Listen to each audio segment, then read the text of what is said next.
नमस्कार, आदाब दोस्तों। आज हम बात करने जा रहे हैं पीसीओडी के बारे में, पॉलीसिस्टिक ओवेरियन डिसीज और पॉलीसिस्टिक ओवेरियन सिंड्रोम।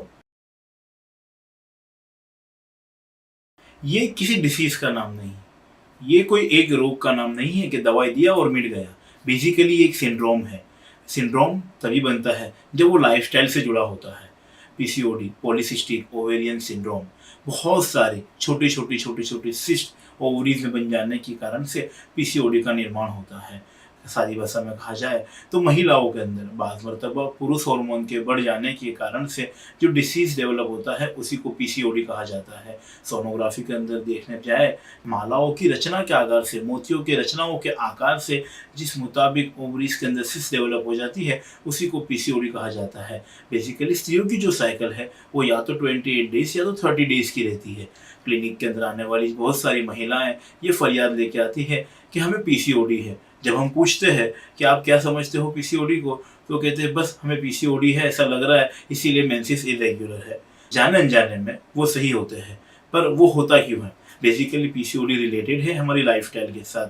आज हम बाहर का खाना खा रहे हैं, आज हम प्रॉपर स्लीप नहीं ले रहे हैं, आज हमारी लाइफस्टाइल टेबल के ऊपर काम करने वाली हो गई है, आज हमारी लाइफस्टाइल के अंदर कोई भी व्यायाम एक्सरसाइज वगैरह कुछ भी नहीं रहा है। हाँ, यही तो सब कारण है पीसीओडी के लिए। पीसीओडी के अंदर फीमेल्स के अंदर हार्मोनल चेंजेस हो जाते हैं और पुरुष एंड्रोजन हार्मोन फीमेल्स के अंदर बढ़ जाते हैं और इसी के कारण से लक्षण पाए जाते हैं पीसीओडी के। पीसीओडी के लक्षण में मोटापा होना, ओबेसिटी आ जाना, मासिक स्राव का सही प्रमाण में सही तरीके से न आना, ज़्यादा आना या लंबे देरी तक न आना, मतलब कि एमेनोरिया ज़्यादा रहना, और ओबेसिटी के साथ साथ बालों पे, मूंछ के अंदर, दाढ़ी के बाल फीमेल्स के अंदर बढ़ने लगना, जिसको हस्बेस्टम भी कहा जाता है। बेसिकली हार्मोनल इम्बैलेंस होने के कारण से ये गतिविधियां होती है। जिन फीमेलों के अंदर पुरुष के हार्मोन का माप बढ़ जाता है और स्त्री के हार्मोन कम लगने रहते हैं तो वो डिसबैलेंस हो जाता है और जिसी के कारण से पीसीओएस से सफ़र होने वाली स्त्रियों के फेस के ऊपर बाज़ मरतबा पुरुषों के द्वारा उगने वाली मूछें और दाढ़ी पाई जाती है और वो उनके लिए कॉस्मेटिकली काफ़ी दुखदायक भी होती है। अब मैं आगे आपको बात करूं तो इसका दूसरा रीज़न क्या है। जो बेसिकली मेंसेस की साइकिल है वो 28 डेज से 30 डेज की रहती है। सबसे पहले ओवरीज मतलब कि अंडाशय में से अंडे का बीज बनता है, ओवम जो बनता है, और वो ओम 12वें दिन या 14वें दिन जाके वो फर्टिल होता है। अगर 14वें दिन जाने के बाद अगर वो ओम से प्रेगनेंसी नहीं रुकती है तो फिर आफ्टर 28 डेज को वो मेंसेस के तौर पे बाहर निकल जाता है।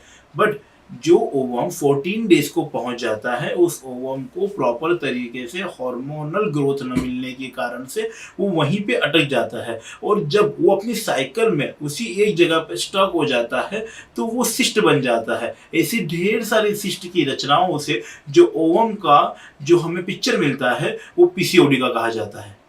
पॉलीसिस्टिक ओवेरियन सिंड्रोम के सिम्टम क्या रहते हैं? पॉलीसिस्टिक ओवेरियन सिंड्रोम में मेंसेस के अंदर बहुत ही मेजर चेंजेस आते हैं। बाज़ मरतबा मेंसेस लेट आता है, बाज़ मरतबा मेंसेस कम दिनों के दरमियानी आ जाता है। मेंसेस का फ्लो कभी ज़्यादा रहता है, मेंसेस का फ्लो कभी कम रहता है, डार्क क्लोटेड और इरेग्युलर मेंसेस हो जाता है। लेटर स्टेज में देखने में जाए तो मैरिड वुमन को इनफर्टिलिटी फेस करनी पड़ती है, वो भी पीसीओडी का ही एक भाग है। पीसीओडी के बेसिक कोई कारण नहीं पता है, अभी तक कोई पॉजिटिव फैक्टर पीसीओडी के लिए नहीं पता है। बट हाँ, एक चीज है, इंसुलिन रेजिस्टेंस, मतलब कि बॉडी के अंदर इंसुलिन की मात्रा के अंदर जो तब्दीलियां आती है, हमारी बॉडी के अंदर इंसुलिन के अंदर जो चेंजेबिलिटी आती है, ग्लाइकोजन जो हम डाइजेशन सिस्टम के अंदर जो डिफॉर्मिटी के साथ डेवलप होता है, उसी के कारण से यंग फीमेल के अंदर पीसीओडी पाई जाती है। वजन का उतार चढ़ाव होना, ज्यादातर फीमेल्स के अंदर वजन के अंदर बढ़ोतरी पाना, ओबेसिटी का पाए जाना, ये पीसीओडी के लक्षणों के अंदर माना जाता है। पीसीओडी की जांच हम कैसे कर सकते हैं? सबसे पहले पीसीओडी की जांच आपके लक्षणों के द्वारा आपकी जाती है। आपके गायनेकोलॉजिस्ट से या आपके डॉक्टर से कंसल्ट करके प्रॉपर तरीके से अपने साथ होने वाली तब्दीलियों को, अपने साथ होने वाले चेंजेस को आप उनको एक्सप्लेन करें। सेकंड होता है हार्मोनल रिपोर्ट्स, जिसके अंदर एलएच हार्मोन, एमएच हार्मोन जैसे हार्मोन्स के रिपोर्ट्स करा के, टीएसएच, थायराइड वगैरह हार्मोन्स के रिपोर्ट करा के हम बेसिकली बॉडी के अंदर हार्मोन्स का बैलेंस है या नहीं है वो जांचते हैं। थर्ड कंडीशन में हम आगे जाते हैं सोनोग्राफी के लिए। सोनोग्राफी के अंदर हम क्या पाते हैं? सोनोग्राफी के अंदर हम सिस्टिक चेंज पाते हैं और उसी के साथ साथ वो हिस्ट्री कोरिलेट करते हैं पेशेंट की हिस्ट्री के साथ। तो इसी तरह से हम अपना डायग्नोसिस पॉलीसिस्टिक ओवेरियन सिंड्रोम या डिसीज कंफर्म कर लेते हैं। पीसीओडी की ट्रीटमेंट क्या है? सबसे पहला है एक्सरसाइज, व्यायाम और अपने शरीर को तंदुरुस्त बनाना।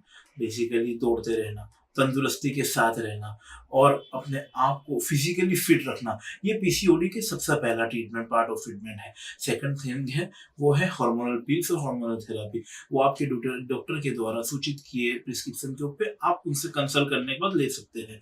हाँ, पीसीओडी का बहुत ही बेहतरीन रोल होम्योपैथी दवाइयों के साथ काम करता है। बेसिकली मानसिक संतुलनता और शारीरिक संतुलनता और उसके साथ मीठी होम्योपैथी, ये आपको पीसीओडी से डेफिनेटली निजात दिला सकती है। तो अगर आप पीसीओडी की बीमारी से सफर हो रहे हैं और बहुत सारी हार्मोनल थेरेपी करने के बाद भी अगर कोई श्योर शॉट निदान नहीं मिला है, तो आप एक बार हमसे या तो होम्योपैथी अवश्य ट्राई करें। तब तक के लिए धन्यवाद, शुक्रिया। और हाँ, हमारी इस वीडियो को लाइक और शेयर करना ना भूलिए। हमारा आने वाला वीडियो पीसीओडी के अंदर लेने वाली डाइट के ऊपर रहेगा। उम्मीद है आप सबको ये वीडियो पसंद आएगा।